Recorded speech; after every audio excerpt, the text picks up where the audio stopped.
Hello, welcome to the Comic Book Club. I am your host, Will Kane, and with me today is my co-host, Amanda Coleman. Amanda, how are you doing today? I feel really good. I probably sound like I have a little bit of a sore throat. Okay. So, but don't feel bad for me now. Feel bad for me 2 days ago. Okay. Today we have a really big show. Well, not big. It's a normal show, but it is Alex Ross month, and we've decided to do not 3 but 4 books. For what is normally 2. Then I said, okay, we'll do 3 since it's December. Then I said we'll do 4. So we're doing 4 books this month on Alex Ross' work. Today we're All talking. right, I gotta ask first. Why? Why what? Why Alex Ross? Because I love Alex Ross. But I mean, you love him more than Christmas? I mean, I love him. I love him almost as much as Christmas. Okay. Is there just like a general reason why? I mean, I'm sure we will discover over the next month, but No. You know what? I was gonna jump into this later, but just, I mean, independent of any stories. independent of any look, Kingdom Come is one of the first comics that I've ever read when I said I was going to take comic book reading seriously, like 20 years ago, back in '99, 2000, straight up. Okay. And I thought it was amazing. I've never seen or read anything like Kingdom Come, and I've been an Alex Ross fan ever since. I mean, Okay. yeah, yeah. I've I been. mean, that's perfectly fair as an explanation. I just didn't want you to be, I can't let you get away with announcing essentially a month-long holiday without any justification at all. And like he and like it's that thing where like we could pretty much cover almost all of his interior work in a month because he hasn't done much. You know what I'm saying? He mostly do covers nowadays. So this is most of the what we're covering this month is most of the interior. One book is not even the interior. He just came up with the concepts and covers. But like these books cover like about 80 to 90% of all his interior work he's ever done. I think maybe at some point we'll talk about why he hasn't done more. I mean, if you look at the pictures, you can kind of tell because this shit like it takes forever. But yeah, Yeah, but I mean, there's a few reasons why it takes forever. right. But then I think we also may talk about. I think there's also maybe another reason why he doesn't do interiors. But we will get to all of that. Okay, great setup. Like I said, I just couldn't let that proclamation go unchallenged. I approve your movement to have December declared Alex Ross month. That's fine. That's fine. So go ahead and lay out what we're going to talk about today. Okay, Amanda. So before we talk about Kingdom Come and Alex Ross, and before we get into all of that dystopia future, is it really a dystopia future? Have you looked outside lately? Have you looked on the news? But we got Yeah, it doesn't feel it. that far off. There's actually a particular scene I want to talk about in Kingdom Come. They're like, oh, okay, that seemed oddly relevant for today. But before we get to all that, man, I guess we have some small comic book news to talk about. And like, I just wanted to ask you, what the hell is going on with Alan Moore, the Lord of Snakes himself? Um, my understanding is that uh, just through a little bit more visibility. Oh, I guess the past few weeks there's been discourse with a capital D around whether Marvel movies count as cinema or not. And uh some thoughts of Alan Moore's from an older interview actually have now surfaced and been circulated in that context. And so there's just some visibility is being brought back to Alan Moore. And also with visibility on the new Watchmen show, it's just a whole new generation of people are discovering that he's a weird ass fucking wizard. And And mind you, we're not exaggerating when we call him a wizard. By the way, that is not an exaggeration. He's a legit wizard. yeah, he's like I was joking earlier, he's hanging out in the subway waiting for Billy Batson to get off the train so he can turn him into Captain Marvel. Like he's a wizard. And he's also someone who really, really loved comics and kind of had his rights as one of the greatest creators ever shat on by corporate bullshit. So he's a disillusioned, curmudgeonly, weird old man. And just a lot of, like I said, this is news to some people. Some people are just finding this out for the first time. And so there's been a lot of interesting conversations via Twitter where there isn't a lot of room for nuance. Right. So, I mean, I don't know if that really counts as that's not really news, but it is really interesting because you were saying you were seeing a lot of tweets or little like articles that were essentially like defending Alan Moore, and you were like, against what? Yeah, like I If there's anyone who doesn't need to be defended, it's Alan Moore. Yeah, it's the Lord of Snakes himself. Like he doesn't need defending. Him and his snake got this. It's like seriously. Yeah. We all joke about Alan Moore, and I did look it up a little bit more as we reading this, and to me, it's the same thing with Martin Scorsese. Not necessarily I agree per se, but they've done so much. They can have whatever fuck opinion that they want to without someone giving them shit about it. Because, like Scorsese, who the fuck gonna tell Alan Moore that he's wrong? Like, Alan Moore has literally created some of the greatest comic books of all time. Right? Like, you love Vertigo. There would be no Vertigo without fucking Alan Moore. Yeah. So it's that thing of can a man just have his opinions without getting especially somebody who's so respected? You know what I'm saying? If anybody words should be held, if anybody words you should give thought to and think about, it's someone like Alan Moore or Martin Scorsese, right? You know what I'm saying? These are just not not random comic book writers or filmmakers. These are people that have mastered the craft of comic book writing. Absolutely. I'm seeing an awful lot of people going, well, they're not wrong, but they're so out there. They're so both of these men, through their expertise, are so divorced from normal human interaction with these media that their opinions maybe don't really mean that much to the general population. It does. It's just nerves, and the weird thing I found with nerds, and I found this out with a Steven Spielberg or James Cameron, right? There's this need to circle the wagons when someone says something bad about their precious nerd shit. You know what I'm saying? And the amount of things I've heard about, Steven Spielberg said something slightly bad, slightly derogatory. So had James Cameron said something slightly derogatory about comic book movies. Maybe we need other type of movies, which I kind of agree. They just jealous because because they movies don't make as much money as the comic book movies. Really, you think Steven Spielberg and James Cameron jealous? Do you really? James Cameron has the second and third highest grossing movie of all time. You really think James Cameron take 10 years to make a movie? Why? Because he can. Steven Spielberg, great. Steven Spielberg, really. The man that made Jurassic Park, you think he's jealous? And it's just they so stuck in their own bubble. You know what I'm saying? That they can't. Number one, they can't imagine that anybody wouldn't like superhero movies, and I seen the same thing with Scorsese. Obviously, he's just jealous. He's just mad that nobody wants to go see his movies. He just made Wolf of Wall Street 3 years ago. What the fuck are you people talking about? Can't people just not have an opinion that's different from yours without you being upset?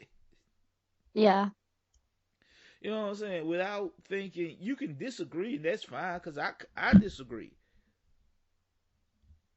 But to say that like a Steven Spielberg or Scorsese or James Cameron or Alan Moore is somehow jealous is just that's insane to me. That's just insane to me. And yet they you know, even the gods can have emotions like jealousy and insecurity. Is that a set way, Amanda?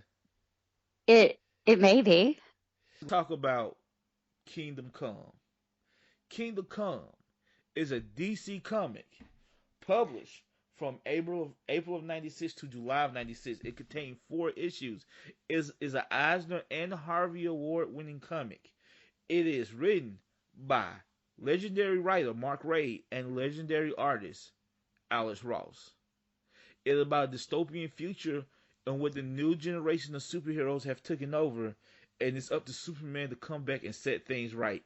But is he honestly doing the right thing by trying to brute force fall in line with his way of thinking, his old fashioned way of thinking? So Amanda, what did you think of Kingdom Come? Um, so earlier you'd said that this was a book that you had read very early on. Yeah. Um, this is a book that everyone had been telling me to read for a while. But I didn't really, I didn't find DC to be very approachable when I was first starting to read comics. Right. Mostly because I started reading in the run up to the New 52. So understandably, I was like, I'm not really a DC person.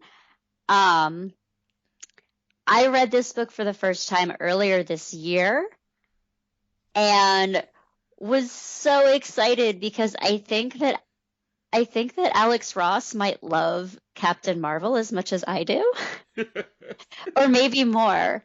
So I know that's a really strange reaction, but for this being such a story about, the DC Trinity, it has a really significant story for Captain Marvel.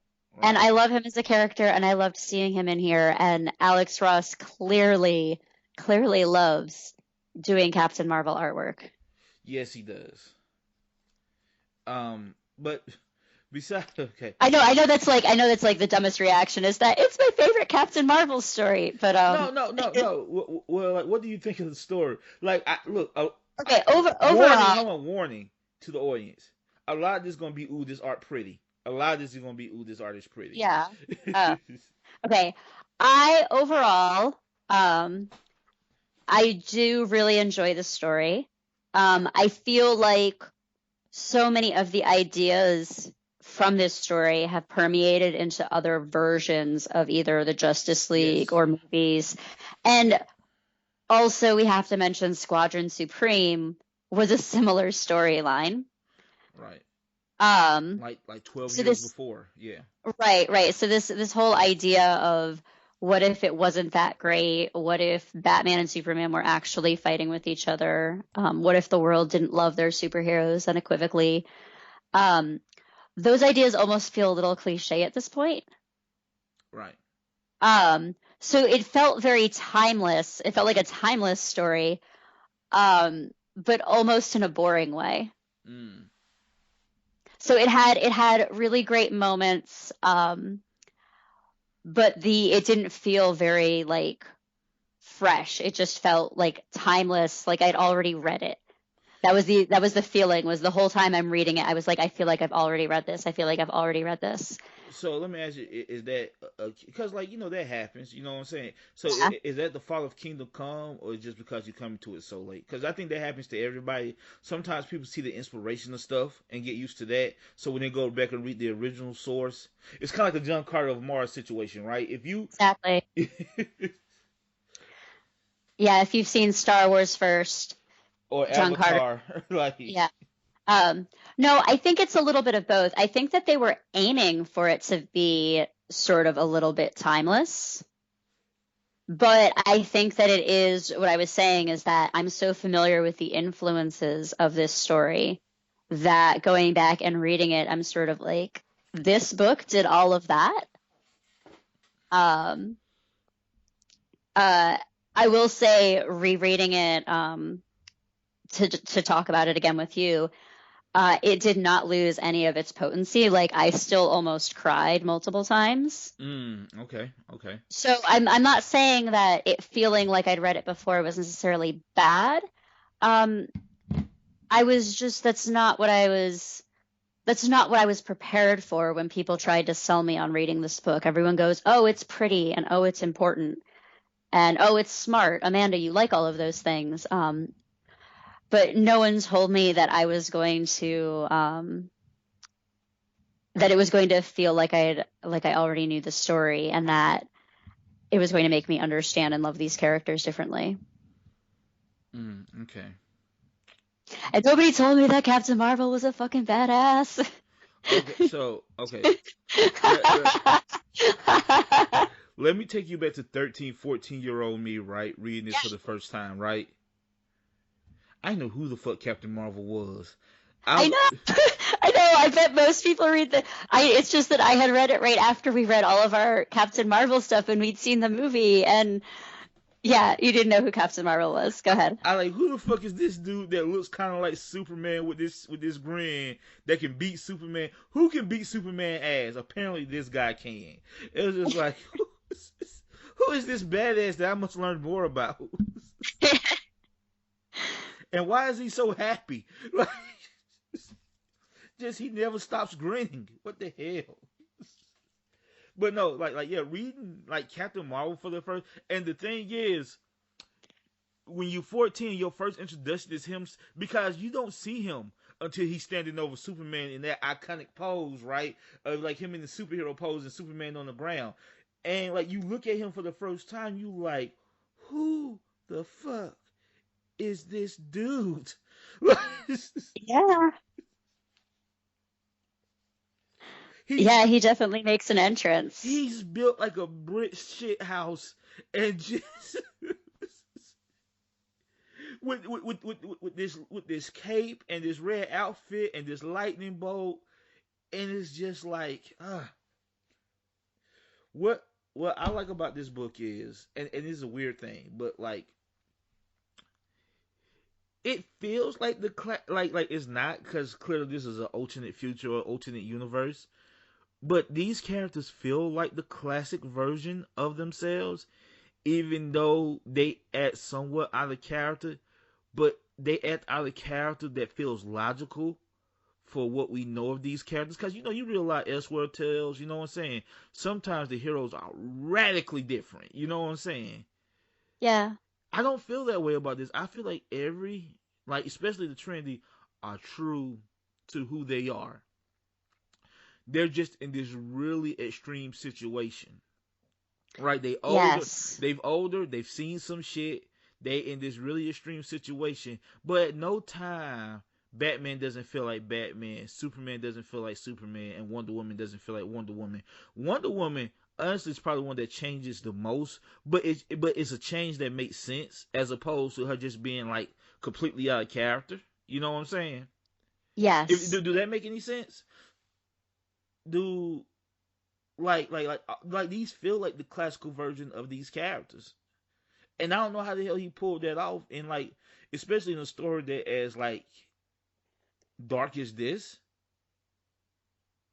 but like it goes against like the Zack Snyder way of thinking, right? You know what I'm saying? Of like heroes have to, like, you have to change the core of a hero to make a dark story. Ellen Ross and Mark Waid made a story where the heroes are dark without changing who the heroes are. I feel like maybe one of the ways that he's able to create different versions of the characters while still making them feel true is that the characters talk about how they've changed. Right. So the characters themselves are aware of how the reader would perceive them, because the characters have been estranged from each other for a while, so they can comment on it explicitly and say, hey, Diana, why are you such a bitch now? And she can say, well, the world was really, really bitchy to me, and I was reminded that I need to stand up for myself. And as the reader, you go, well, maybe you're overcompensating. But the fact that she, as the character, through actions and dialogue in the story, shows that she's aware that she's different and shows glimmers of her previous philosophies, and acknowledges that she used to think that way and she thinks differently now, that really helps. I think maybe that's one of the elements that makes it not feel so separate from the main universe. Does that make sense? No, that makes complete sense. That makes. And you know what? I just want to defend Diana. Like I'm a huge Wonder Woman fan. Yeah. I don't think she's a bitch at No, all. that was just me colloquially describing the sum of all her personality changes, which is that she's tired of standing there politely and being a diplomat and letting people explain things at her. She knows what she wants. She knows what she wants to get done. She knows what needs to happen. She's tired of waiting. And she's been admonished by her own people for not being aggressive enough, essentially. Right.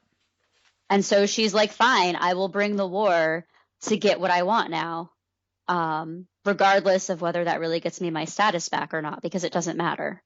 Okay, right. So, do you want to go to it's only 4 issues. You want to try to go through this issue by issue as much as we can, or if you want to, yeah. Well, there's so much in here. There's so much packed in here. Mm-hmm. Like I'm looking at it right now, right? Like the original Sandman dies at the beginning of this, and he has visions.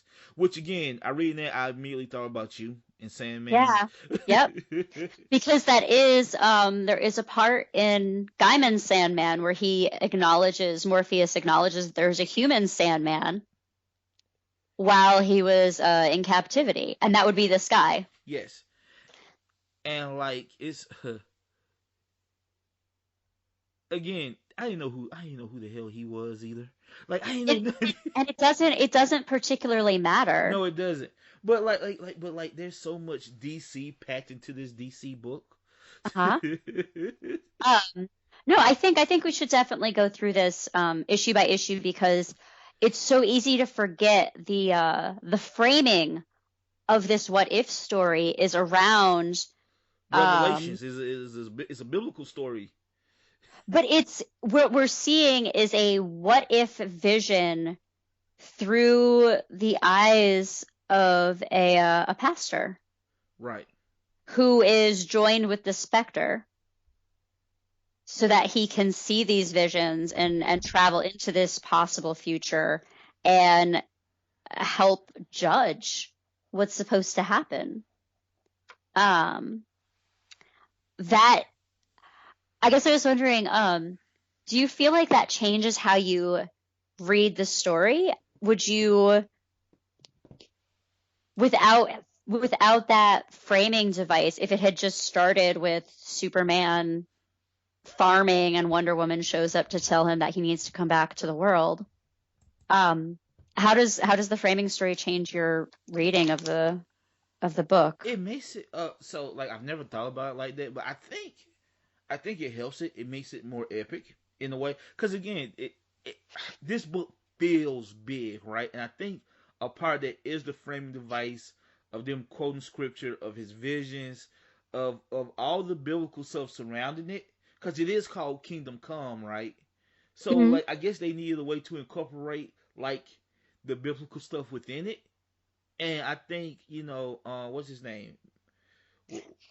The character's name is The pastor and the spectre. McKay. Yes. Norman McKay. Norman McKay, which is Alec Ross' dad, by the way. Yeah, I was gonna say I noticed that in the acknowledgments that Alex Ross's father it was the photo reference for the character. We're gonna get the photo references too, by the way, especially when it comes to Wonder Woman. But Yeah. but yeah, so Norman, it's just, you almost need I think Norman McKay and the special framing of it helps with new readers, right? Mm-hmm. Because if you just drop people into this world, you know what I'm saying? So it signals that it's sort of like a what if story. it's a what if story. If you're new to It, comics and if you don't know what the hell is going on, you know what I'm saying? yeah. It also gives a plausible in-universe excuse for all of the biblical allusions because we're seeing it through the eyes of the pastor. Right, exactly. Um, I guess I was also going to add that so much of this story is about like the feud between people who are human and people who are more than human, that it definitely seems necessary to have human eyes on the story.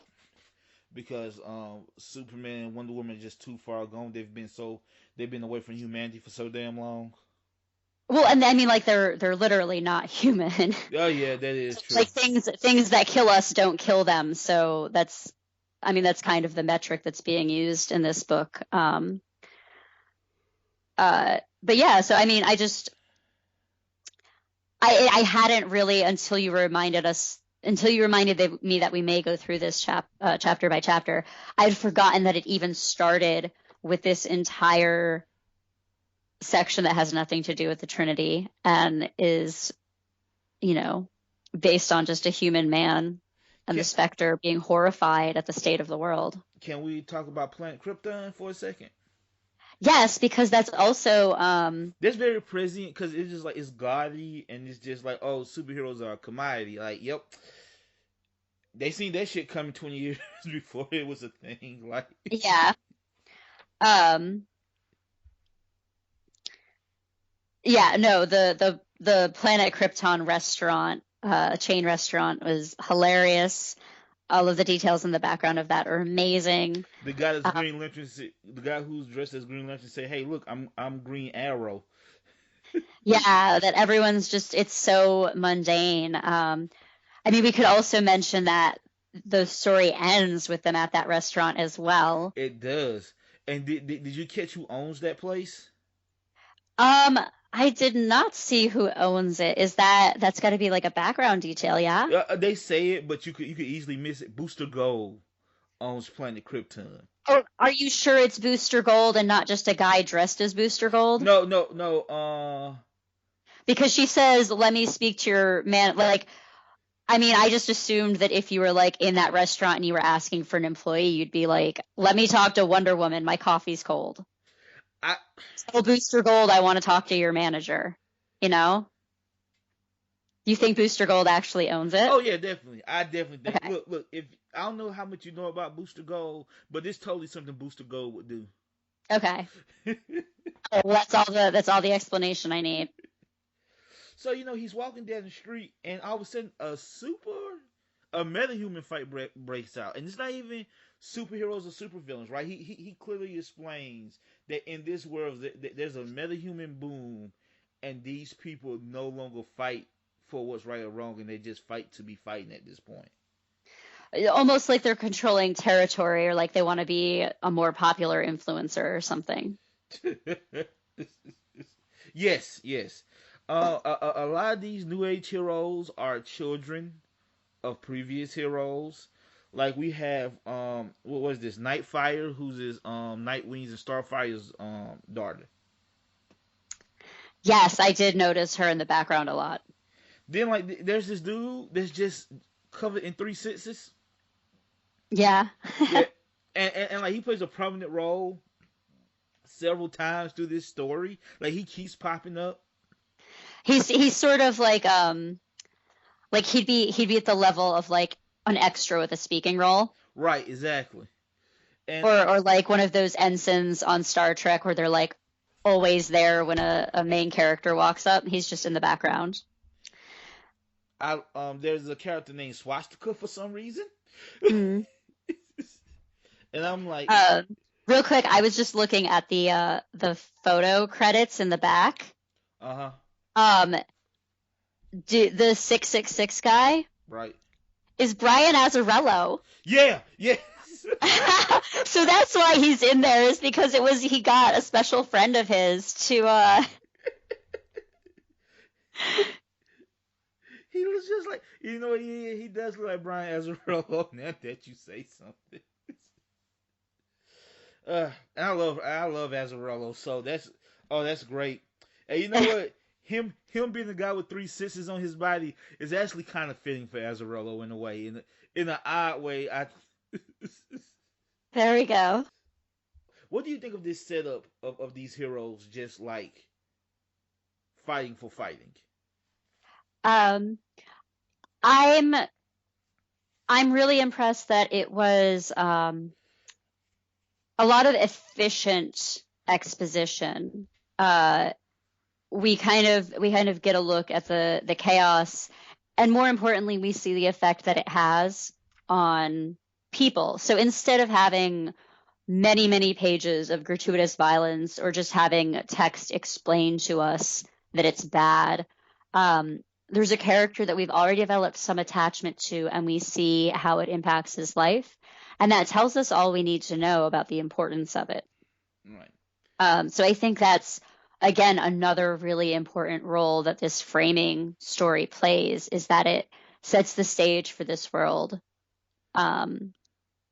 efficiently without us just being told.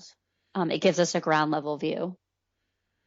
So a farmland where we see a bearded ponytail Superman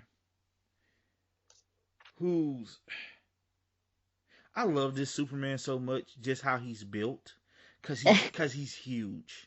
Like he reminds me of my grandfather before my grandfather had cancer. Just like this mountain of a man. You know what I'm saying? Like he's older, but he's still like he could kick your ass. You know what I'm saying? That's kind of what he's going for here. He's kind of going for like this, like not necessarily six pack, like almost like a 1950s bodybuilder type guy.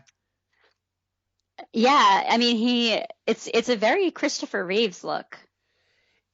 Christopher Reeves was never this big, but yes, you are right. But it's what it is it's like it's a little bit more plausible than how he's normally drawn. Yeah.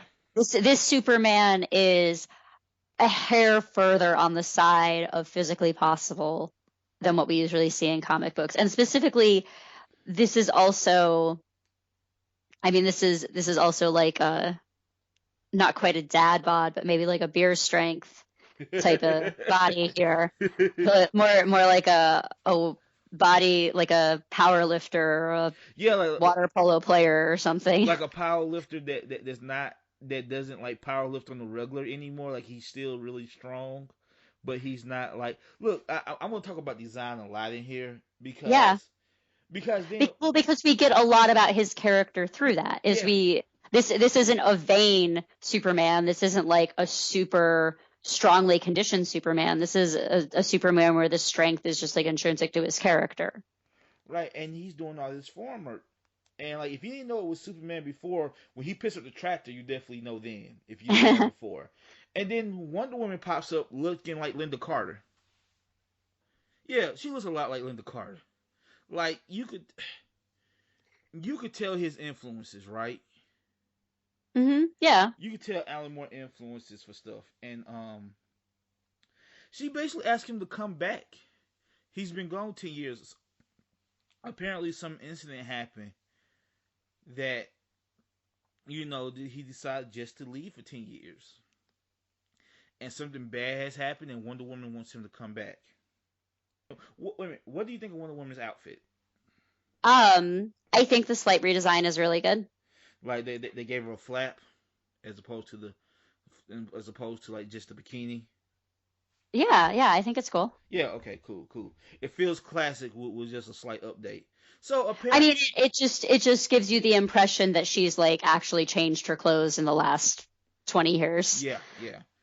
So apparently, all America's breadbasket, all of the Midwest is completely irradiated because these new brand of superheroes have basically killed the Parasite. The Parasite was giving up. They don't want to hear it because these new heroes kill, and he rips open Captain Adams in a move of desperation, with the leader being Magog. Now, Amanda, you know anything interesting about Magog? What? Magog. Do you know anything interesting about this new leader, this new version of Superman, as so to speak? Nope. For number one, he's a golden calf. So he's a false idol Okay. with the horns and stuff. And his armor, I shit you not, is just Cable's armor from X-Men. He even has gray hair with the messed up eye like Cable. Yeah. I think that's fair. I think we should get to the underlying on what inspired this story in general. Kingdom Come is an award-winning dig at Marvel and Image. Yes. So first of all, in the same way that Squadron Supreme sort of felt like a Justice League story, um, one of my impressions of this book was actually that it was kind of like an X-Men story. Right. But It was kind of like, what if the world responded to the Justice League the way that the world responds to the X-Men usually? So from there is a little bit of an idea that it's more of a Marvel story. And then when you look at the idea that it's particularly a critique of new style superheroes who are like cooler and younger and sexier and maybe more violent and more yeah, gray. Like yeah, this is Mark Waid's and like Alex Ross talking about their distaste, because this is 96, so we're right in smack dab in the middle of the extreme era. And you know, DC had a little bit of that, but not as much as Marvel and DC, not as much as Marvel and Image did, right? Because you know, they had a lot of those, you know, artists and stuff that was taking over. So like, this is their pure disgust for that type of for those type of stories, for those type of heroes. And basically they feel like Cable is the embodiment of everything that was wrong with modern day comics at the time.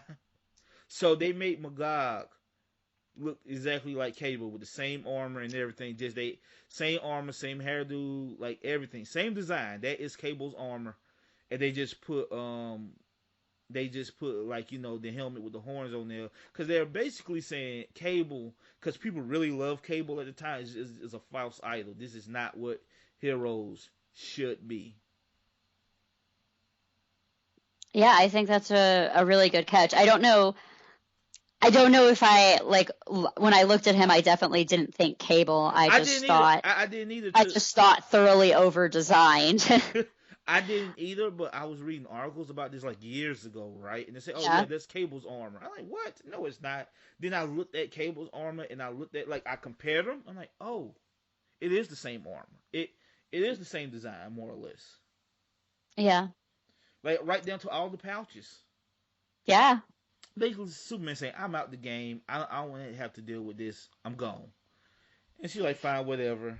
But then something happened. Then like we get an overview of what the other superheroes are.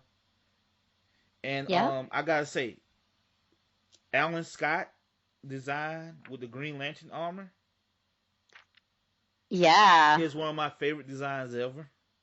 Yeah, that's very cool. Yes. So and like we just checking on all these superheroes. The Flash has become one with the Force, and Batman. Well, Batman reached his logical conclusion, in my opinion. It's very much a I mean, I don't think we actually see Bruce this early. No, we just see his city. They just talk about his Yeah. city. But yes, it is very much the logical, very similar to the Batman Beyond old man Bruce Wayne. Right. So Superman comes back, saves people, and like, you know, everybody is clapping, and Norman is like, "Oh, thank God Superman is back." Then he has another vision, like, "Oh, this is just the beginning. This is not a good thing that he's back." Yeah. So yeah.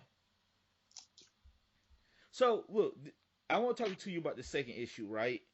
And this Yes. battle at the Statue of Liberty. Yes. Does the guy that looks kind of like Captain America remind you of anybody we know by any chance? Is there a real world equivalent to this guy? Oh yeah. Huh? Like, is there? No, this scene was very unfortunately relevant. Like, I'm pretty sure this is how Donald Trump sees himself at night. I think a lot of people see themselves this way right now. Oh, screw that. You look, you're right. A lot of people do, but let's be real. Unfortunately. One of those people are the presidents of the United States. Not to get political, but Yeah. But it does seem very relevant to today's time. But you remember comic books are not political, right? And the comic Of books, course not. no, no, never, never. Um, so, I mean, this fight is very interesting, I think, for the reactions from the crowds, Right, because they're still not really sure that more superheroes are a good thing. So they're not like unequivocally excited or enthusiastic um, to see the Justice League at first. right. Um, there was one other moment from this fight that I did want to mention because I had to do a double take. Um, that's Robin, right? Yes, that's Dick Grayson.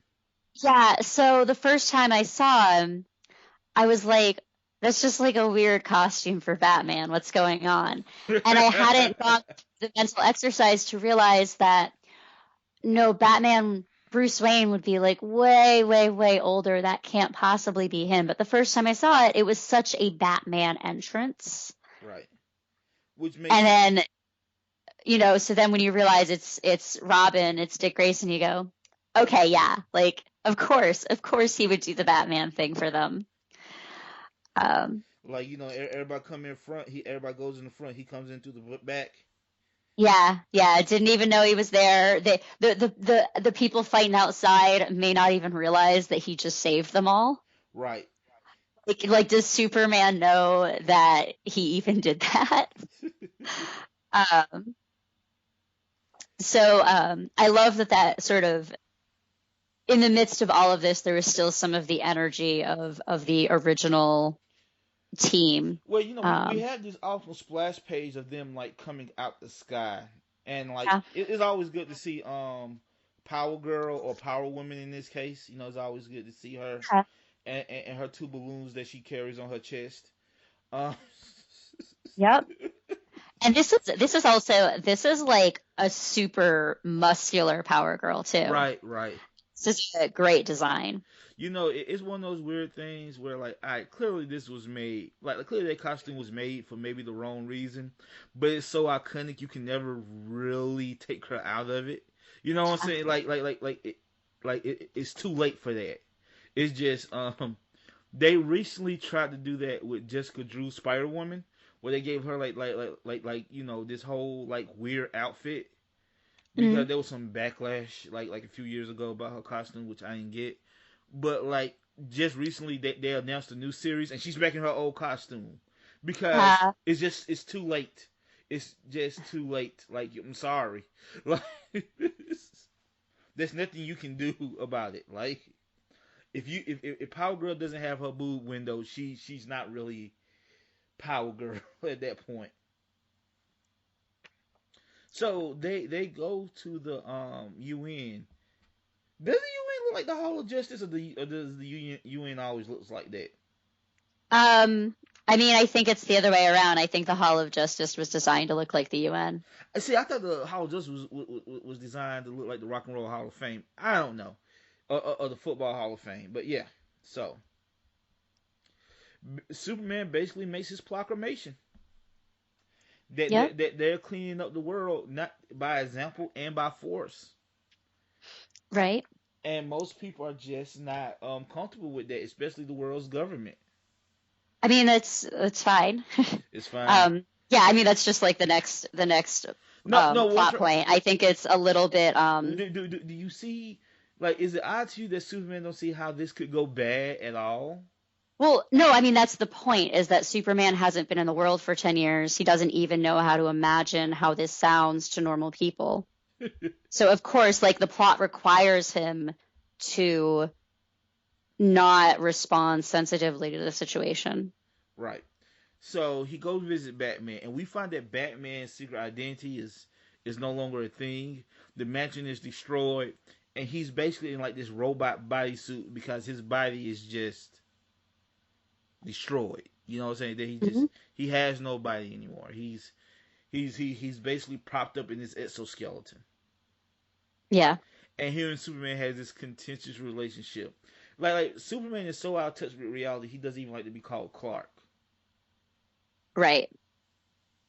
And Batman insists on calling him Clark. Yes. Which again, bold move for a man in an exoskeleton suit talking to a man that could like Kill him with his eyeballs. pick up a mountain. Just bold move, Batman. Yeah. And so yeah. Go ahead. No. I was gonna say we also get like a view of like this third front of people, which is the villains. Yes. And Vandal Savage killing the secretary. There's a lot here. You know what I'm saying? They got their own plans. Basically, Luthor does what Luthor does, right?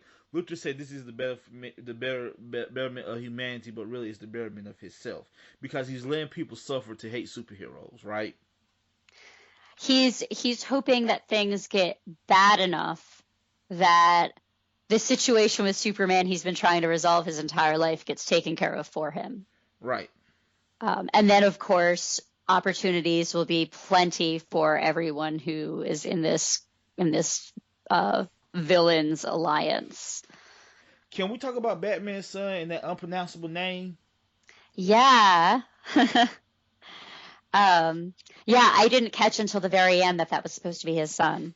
Yeah, that's the proto version of Damian Wayne right there. Yeah. And then we also have a very good design for Selena Kyle. Yes. And Edward Nygma. We do. She looks a bit like Julie Newmar. Do you think she looks a bit like Julie Newmar? A little bit. Yeah. And I'm trying to think. Do the Riddler look a little bit like Frank Gorshin? They're all just very plausible. Right. They're all, you don't look at any of these. Nothing looks out of place at a minimum. Yeah. So we kind of find out that Luthor's big contingency plan is he's basically brainwashed Captain Marvel and is holding him as a servant. Yes. So also in this issue, we get kind of a montage of them recruiting to various degrees other metahumans. I thought that their visit to Atlantis was very interesting. Right. I love this Aquaman. Because it shows us, like you were saying before, kind of the inevitable state that Aquaman ends up in. But I think it also shows us a really interesting character beat because at this point we're already starting to get a little bit of a relationship dynamic between Superman and Wonder Woman. Right, as in Wonder Woman doesn't tell him what the visit is for. Yes. And she does this to him multiple times where she feels that, she assumes so strongly that they're on the same page and that, of course, he's going to agree with her that she doesn't even need to tell him what's going on specifically.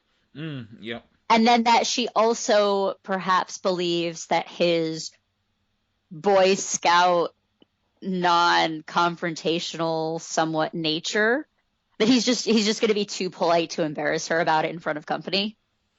Which he is. So, yes.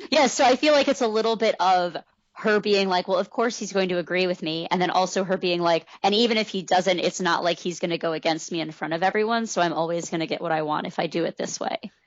And I go back and forth on how conscious I feel like that is, but I think it starts to show a little bit of like the deeper dynamic between them in a very real, but not like healthy or romantic way. Right. It's by the way, we should say the sexual tension between them is really palpable, though. Yes. It's especially like when she pops up at his little Fortress of Solitude farm, and she hasn't aged a day, and he's barely aged, and he's like half naked in overalls, and she's just half naked because her costume. Like the tension between them is really, really strong. Yeah, they're definitely happy to see each other. Oh yeah.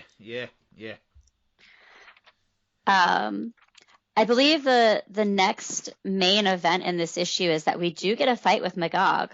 Well, we don't get a fight. We get Magog trying to commit suicide, basically. Yeah, yeah. Um, but that's also in terms of advancing the story, it lets us lets us cycle back to what had originally happened between Superman and Magog that put him into exile. Okay, so basically what happens is the Joker comes to Metropolis and kills everybody at the Daily Planet that basically Superman loves, including Lois, right? Yes. And basically, Batman, Superman, Magog tears up the town looking for him. All three of them. Like, number one, I would love to see an issue of that comic of all three of them just going through the city trying to find this asshole. Yeah. And in the end, they don't find him. He just gives himself up because, he knows how this goes. Like, he knows nothing's going to happen to them. And Magog is just like, fuck it. And murders him in cold blood while he's handcuffed. And Superman takes him in, but Yeah. everybody sides with Magog, and that's when that's when he ultimately leaves humanity to go.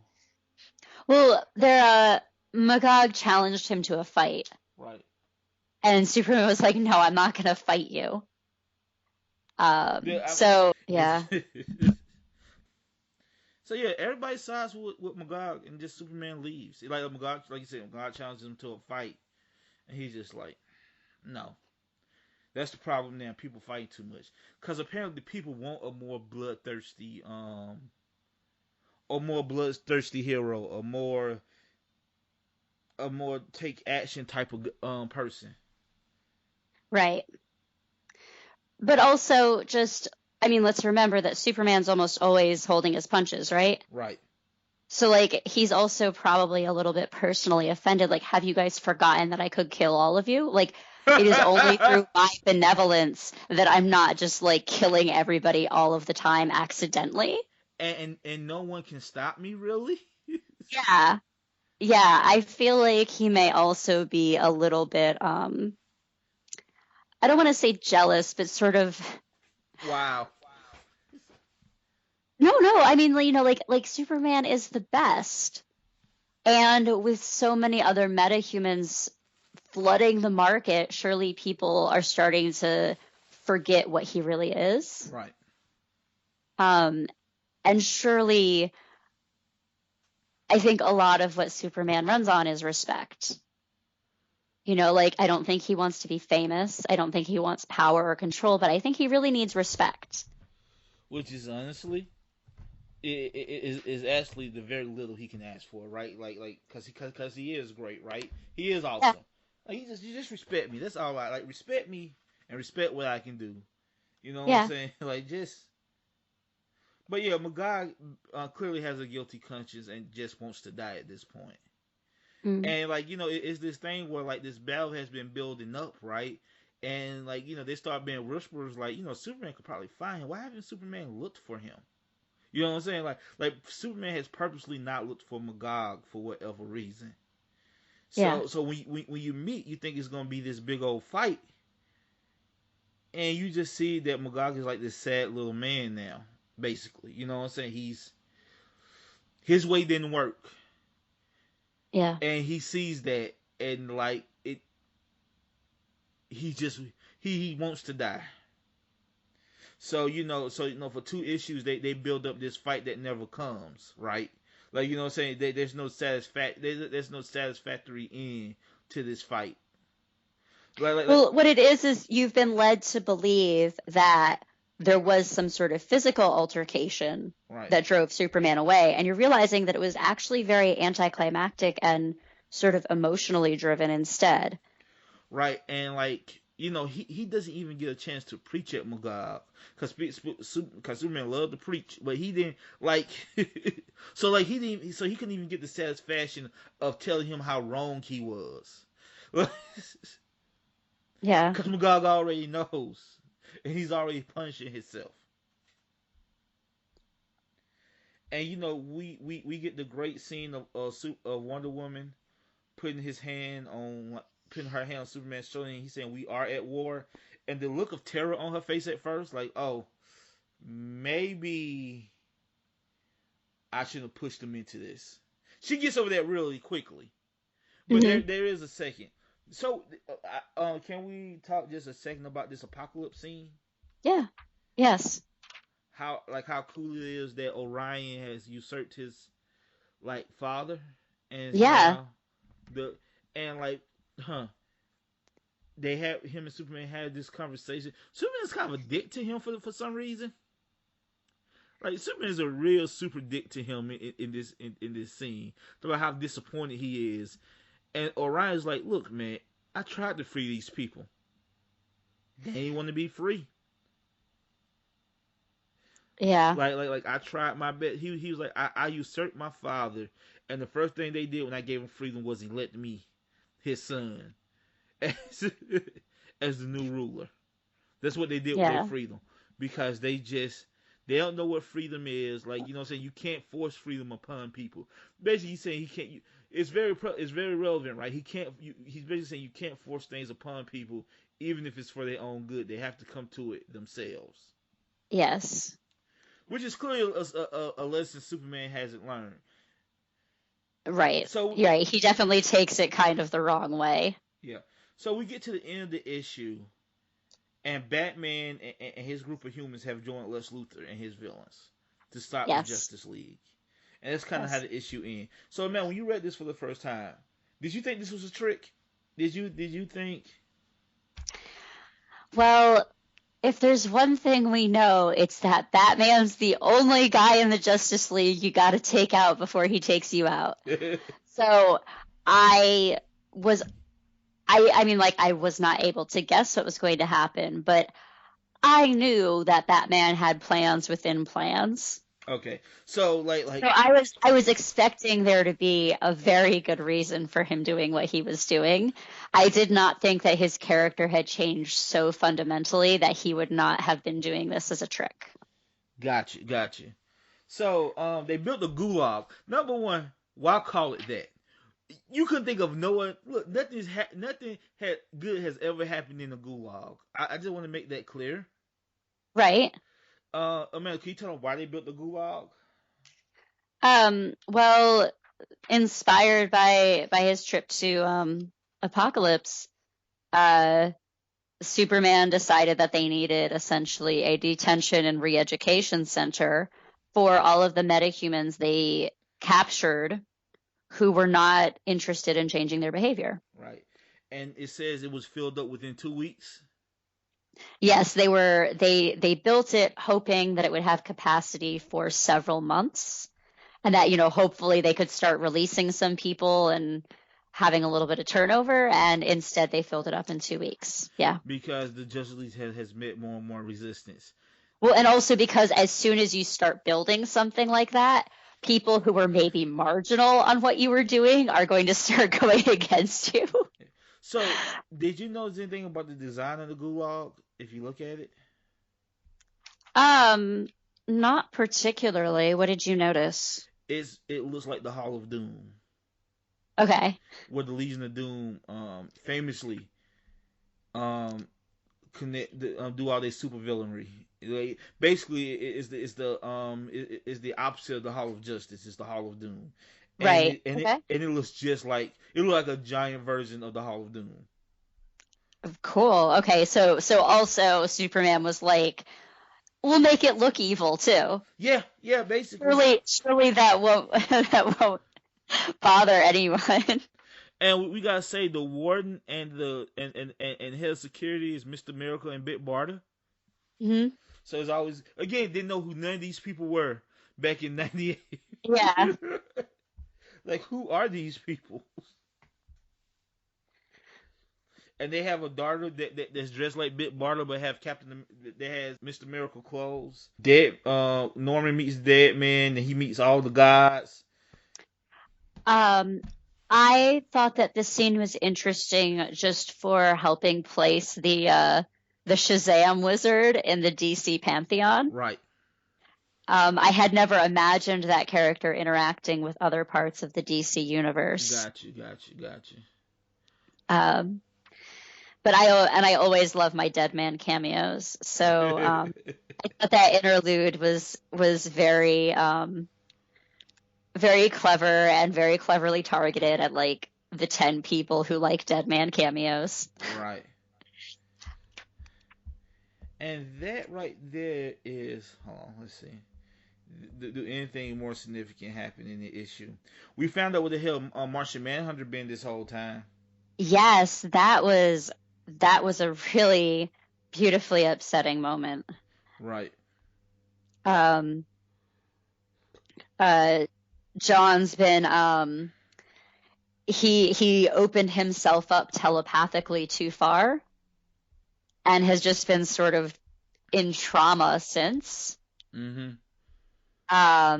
And he is with Bruce Wayne for the purposes of helping him discern the intentions of the villains that he's negotiating with. Right.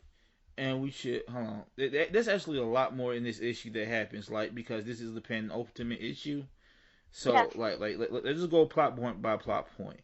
So apparently, apparently at this like Batman is using Luthor's funds to build more Batbots.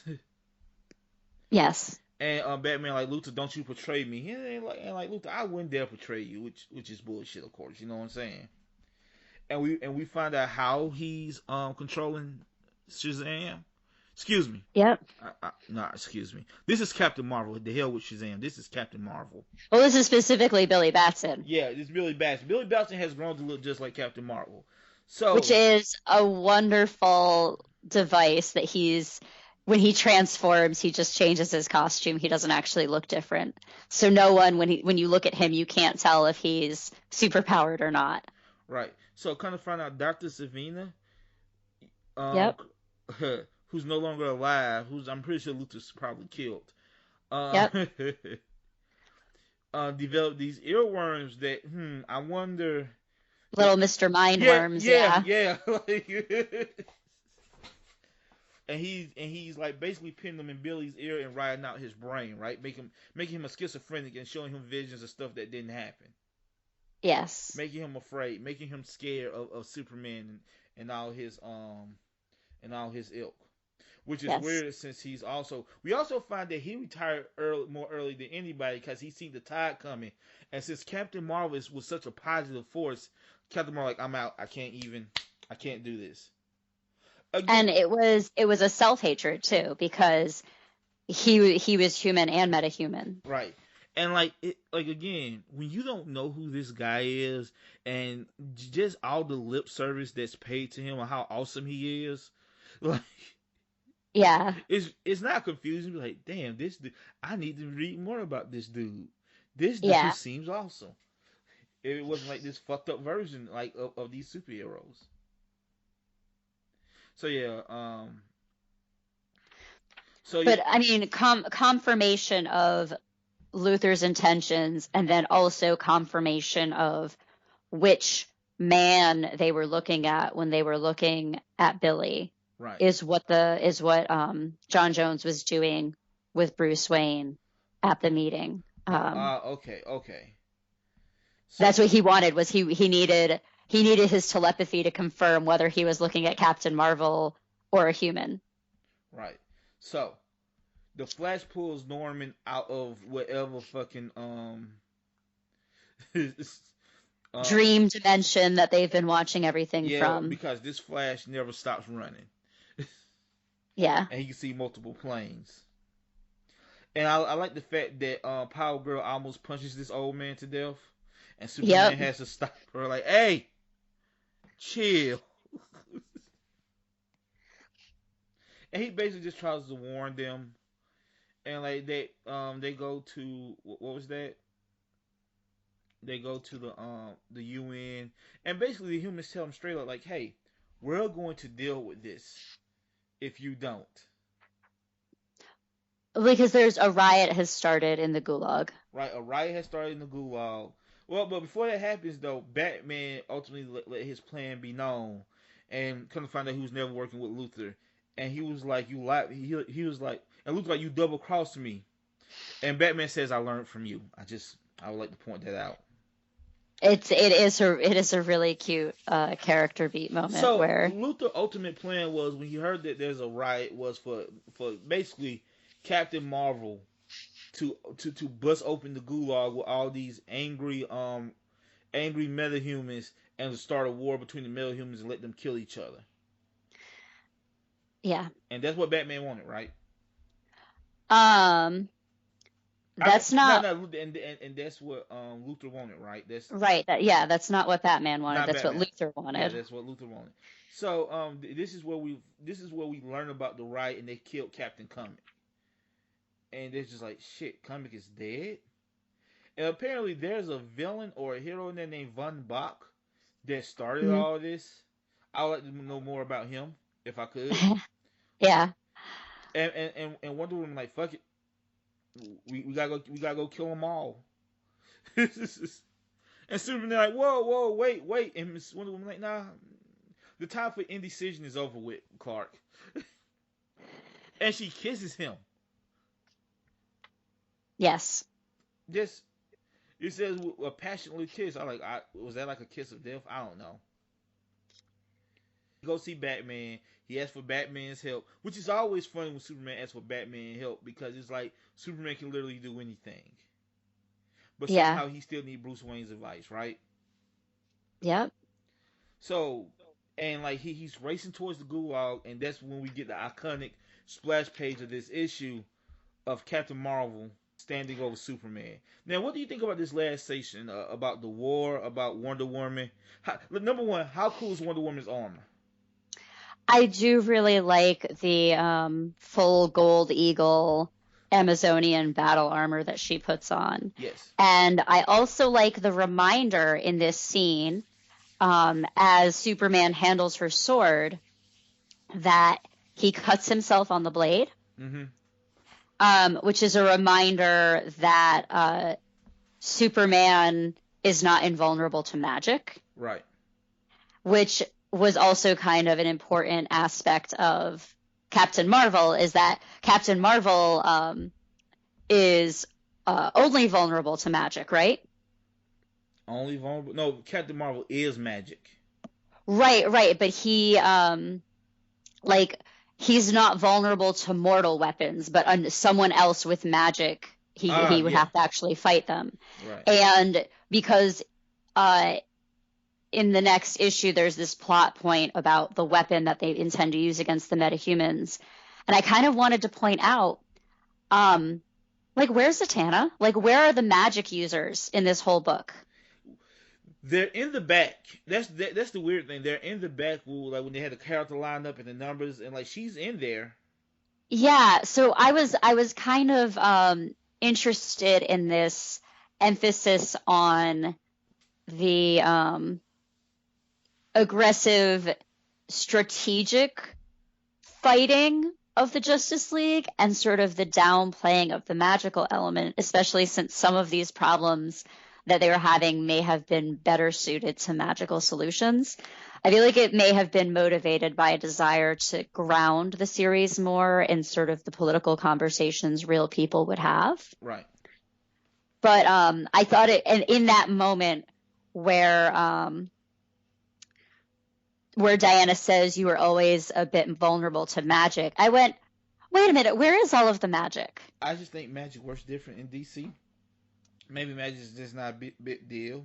I mean, well, no, it just that moment reminded me that these characters had been downplayed in this series, in this run, and I was interested in figuring out what role that played in the story. Well, that's all. The ugly truth is that sometimes there are certain characters that can break this shit, and you just kind of push them to. You don't say nothing about it. You just quietly. Yeah. Well, I mean, no, that's what I just explained, was that I think that that's important that they get rid of the magic in order for the story to work. Okay, I get what you're saying. That was the whole point, was that they had to get rid of the magic in order for it to work, and that Captain Marvel is the only magical thing left in the story. Oh, okay, I get what you're saying. Yeah, so yeah, okay. Sorry for repeating what you just said. I wasn't. It's okay. I heard you, and I know what you were saying. I was just trying to sum it up. But anyway, look. there's a lot to go on in this issue, and I don't want to go beat for beat, but basically there's a giant meta-human war that's happening, right? And Superman is the only person that could stop it, but Shazam ain't letting him stop it, right? Right. And then a third party comes in with Batman and his allies, right? And like Wonder Woman and Batman end up fighting, and Batman says some real messed up shit to her that really makes her mad. Yes. And what you call him? You aristocratic bastard. Yeah, that sounds about right. So what I like about that is I never thought Superman. As rich as Batman is, I never thought him as an aristocrat until this point. Like, oh yeah, I guess he is. He's definitely an aristocrat, right? Like, you know what I'm saying? Yeah, he's definitely someone who has always been able to solve problems just by throwing more money at them. Like he's an aristocrat, and that no one's ever said no to him. So the UN basically gives permission to drop giant nuclear bombs on the area to kill all the metahumans, right? And it actually may kill regular people. And and when I say this comic is so steeped in like Marvel lore, I mean DC lore, like the people that do it are the Blackhawks, which is like an old DC property about fighter pilots. Oh wow. I mean, I did notice that they had like a little symbol on their uniforms. Right. So yeah, that's just a little shout out to the Blackhawks. And basically, Shazam is just beating Superman's ass at this point with lightning. Yeah, it's pretty cool. But here's the thing: Superman's so powerful, he eats that shit. Like he just eats it. You know what I'm saying? To the point to like he can get close enough to him to like put his hand around his mouth. Mm-hmm. And like the dialogue is really great because he said because Mark Waid writes like a hand that can that could turn coal into diamond. Yeah. That surrounds his mouth, and he basically gives Billy the ultimate choice of what happens. We should say the Spectre also tries to give Norman the choice, and Norman like I don't really like no choice is good in here. I'm not choosing. Yeah. Do you think that's a cop out that like they set this whole thing up and he doesn't choose? I mean, I think that the entire book is asking you to decide who has the right to be making judgment at all. Right. Because clearly even a benevolent god like Superman isn't qualified to be making judgments at that level. And a man with magical visions so that he can see all sides of the problem at the same time maybe still isn't enough to judge. So I think I think that's kind of the challenge, is that you can only judge for yourself. You can't judge for other people. So, was your love for Captain Marvel cemented when he sacrificed himself? Oh yeah, that was perfect. Right. And then we get that famous scene of Superman just in the ashes of his friends, right? Yes. So as far as Superman knows, everybody has died, correct? Like as far as he knows at that point. And then this is where this book, for the first time, believe it or not, I think it actually takes a real dark turn. Like it's not all the other stuff that we've seen to this point. It's the fact that Superman was going to murder the whole UN. And yes. He welded the door closed. Yes. So no one could escape. So I loved this transformation in general, especially with the image of like the cape being burned off. Yeah. And him being left in the charred remnants of his Superman costume. Mm-hmm. I think that just visually drives home what has emotionally happened to this character through the course of the story. So that feels true. Superman becomes the villain at this point. He has to. So I just want to there's a piece of dialogue that has stuck with me all these years. The Spectre says, after 10 years, he has finally let free a wrath that would cower Satan himself. And that's all you need to know about Superman's power. If you didn't know a lot about comics, right? If you didn't know a whole lot about comics, right? That one line tells you all you need to know about how powerful Superman is. That Superman would scare the devil himself if he ever lost control. But eventually, Norman talks him down, right? Norman talks him down. He decides to work with the humans. Well, and so that's the thing, is that Norman wasn't ready to make a judgment before. Right. He wasn't sure. He couldn't decide between innocent human lives or metahumans, or the metahumans with Superman or the superheroes with Batman.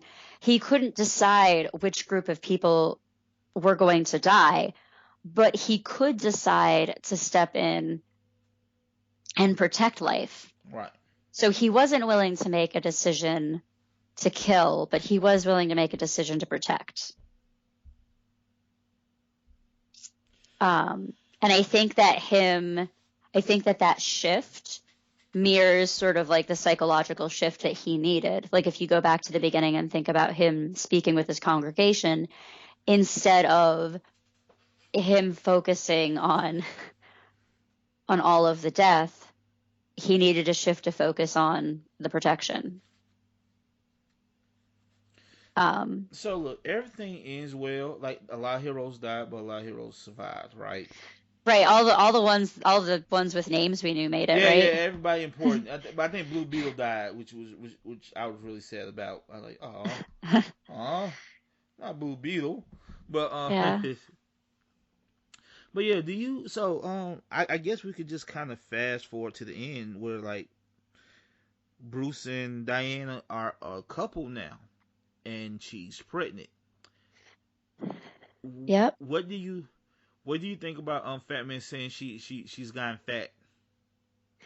I thought that was funny. I also thought it was hilarious that anyone would ask Bruce Wayne to take care of a kid in any capacity. Like, I'm sorry, you know that this man collects and tortures orphans, right?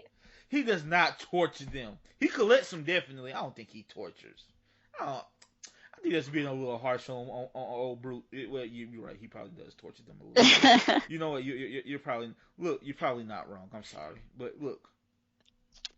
I'm just saying that you know, they they may regret it when their daughter comes home and she's like, I wear all black now.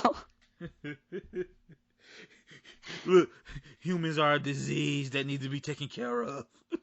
Yeah. Oh God, that's her Uncle Bruce in him. Uncle Batman says I can throw things at people.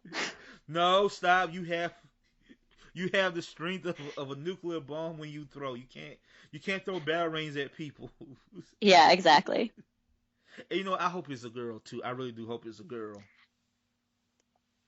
I also like that they're in Black and Planet Krypton, and this is very much a husband and wife thing.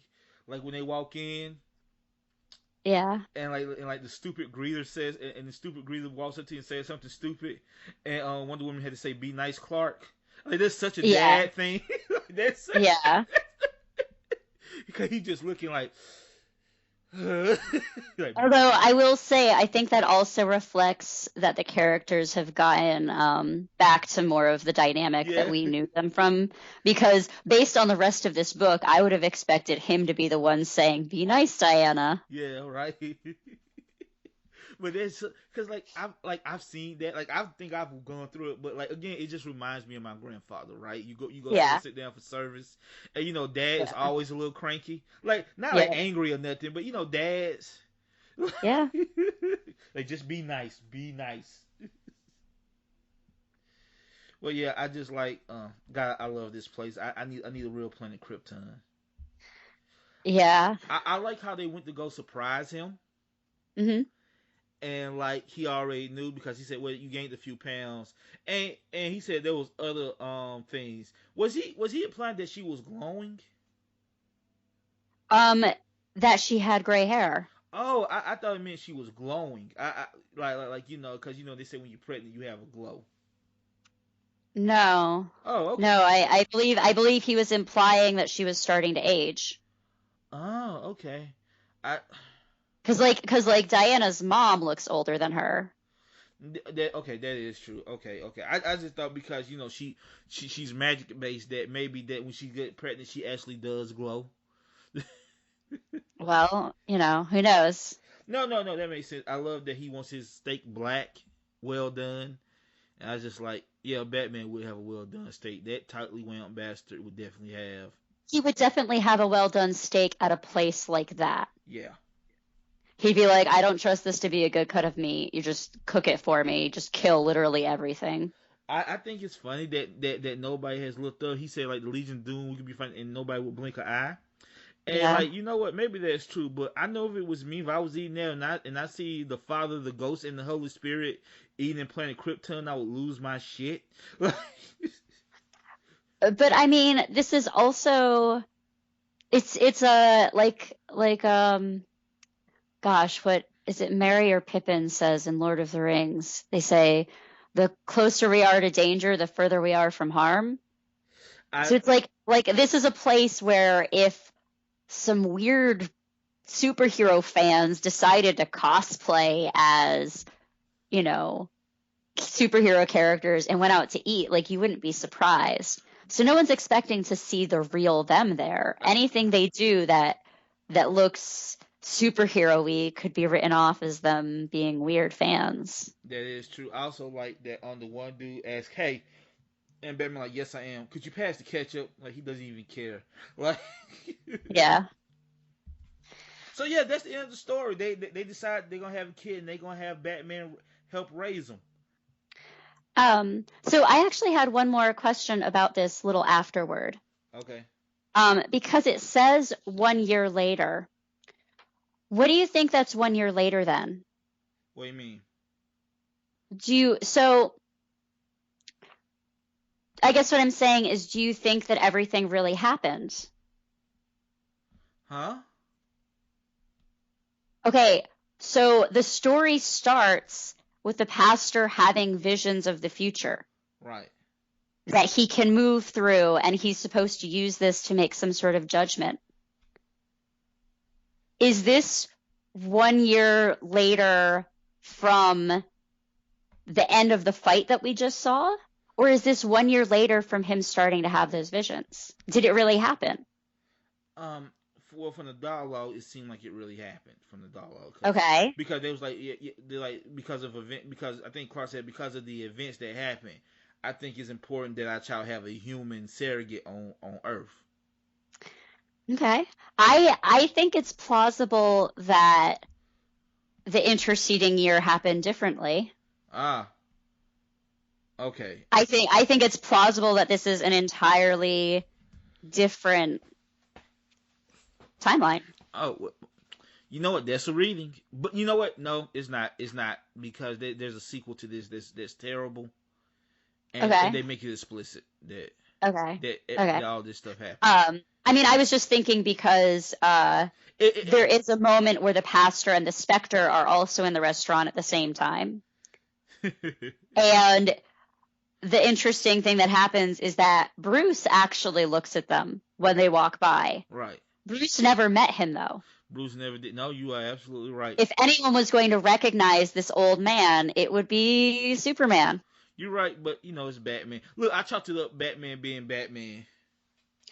But anyways, I just reading this little extra afterward, I interpreted it that it could have been a completely different future. Okay. So, okay. So Amanda, what are we reading next week?